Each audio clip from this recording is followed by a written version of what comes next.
Oh, there we go. Today, I'm going to give you a few tips on how to make a tutorial video on YouTube. And I will be real with you, not too many people watch my videos on YouTube. Me giving you YouTube tips is like getting financial advice from a homeless man. But I'm going to do it anyway.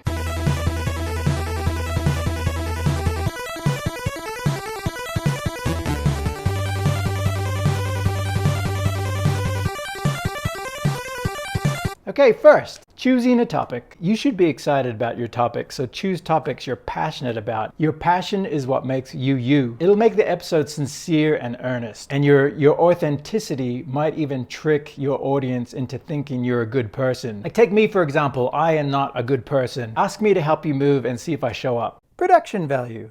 I got these lights used on Facebook Marketplace, and I got this mic at Guitar Center. And I don't know anything about this stuff. I just know that without the lights and the microphone, it kind of sucks. Nostalgia. You might be tempted to build a YouTube channel around nostalgia, but it's lazy and pandering. You shouldn't use nostalgia as a crutch. Just look forward. Now a quick word from our sponsor. He-Man! You can pit He-Man against Beast-Man playing for the power of Castle Grayskull. You have to put the castle together. Castle Grayskull from the Masters of the Universe collection. He-Man and Beast-Man each sold separately from Mattel. Editing. I love editing, but it takes time. It takes me about 6 hours to edit 5-minute episodes. I gotta take out the dog box, sync up the audio tracks, and find the best takes. Hey guys, ahoy hoy! Sometimes you wake up in the middle of the night to edit, just so your wife doesn't know how much time you spend editing these videos. And you feel guilty like you're doing something wrong, like you're stalking a high school girlfriend on Facebook. But besides, Stacy seems happy. Her husband's dental practice is doing really well. She has a big house in Daybreak. You don't have a chance with her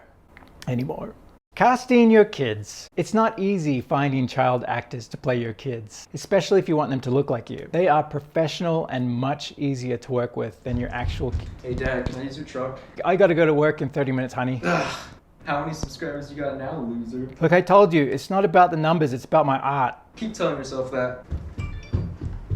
It's not about the numbers. It can be tough being an adult with a struggling YouTube channel. On a scale from embarrassing to sad, it's somewhere between an adult who wears cartoon t-shirts and an adult who collects vintage toys. But not having a big audience to watch my videos doesn't bother me until I compare myself with other people who make videos. Like this one guy that went viral because he bought his wife a bunch of puppies. And I think to myself, that's not clever, I could do that. But I can't because I don't like puppies or my wife. YouTube notifications. You don't have any, so stop checking. Wait, do I suck? As time goes on and you still haven't built an audience, you might ask yourself, wait, do I suck? Am I one of those people that go on American Idol and have no idea how bad they are? But when that thought crosses your mind, you need to remind yourself you make videos for fun. You make stuff, that's what you do. Creating stuff shouldn't be about building an audience. Building an audience is just a bonus you might get for doing things you love. And I love making these videos. Here in my basement with a couple of lights and a camera, I made a little show. It's like Wayne's World. I built some cool stuff, I landed a backflip on my bike, and I've had some of my heroes on. And I put my heart into it. I love it. And it's a lot of work to do, but it's worth it. And I've got a lot more episodes coming. So thank you for watching, and I love you all.